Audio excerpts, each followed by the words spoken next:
What's up mga ka-Big Bites? Mark Barroca, talagang fan na rin daw ni Scottie Thompson.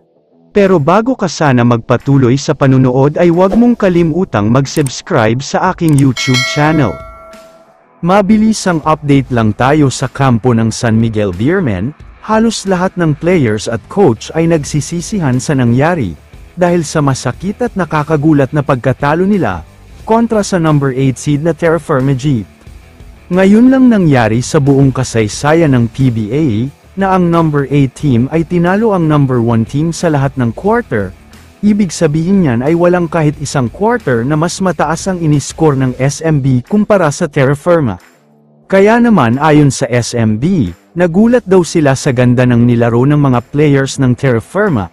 Patunay nga lang daw na hindi na easy win kapag nakakaharap nila ang mga ito. Nalalagay na ngayon sa alanganin ang mighty SMB.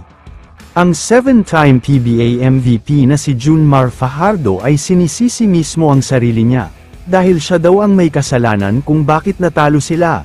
Pero gagawin daw nila ang lahat para makapag-bounce back at manalo sa do-or-die game sa Miyerkules. Samantala, pag-usapan na natin ngayon ang laban ng Manila Classico. Medyo disappointed ang mga fans sa naging laban na ito. Dahil tinambakan lang ng husto ng Ginebra ang Magnolia, hindi man lang nagkaroon ng chance ang Magnolia dito. Buong game ay kontrolado talaga ng Ginebra, may part sa second quarter na naibaba ng Magnolia ang kalamangan sa dalawa.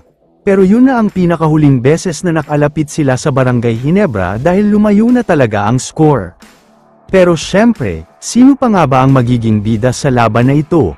Walang iba kundi ang Ginebra superstar na si Scottie Thompson. Siya rin ang nagpasimula para sa Ginebra, dahil sa mainit na panimula niya sa first quarter.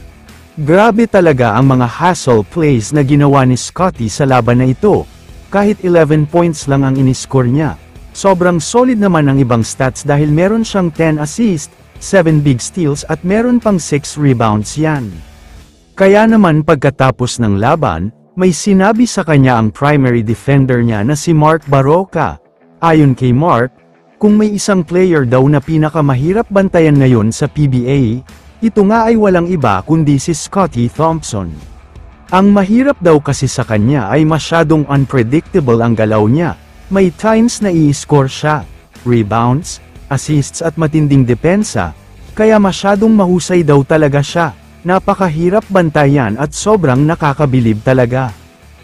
Kaya naman kung kayo ang tatanungin, bilib rin ba kayo kay Scottie Thompson? I-comment mo naman ang opinion mo tungkol sa tanong na ito.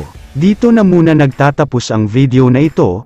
Maraming salamat sa panunood mga ka-Big Bites. God bless sa inyong lahat.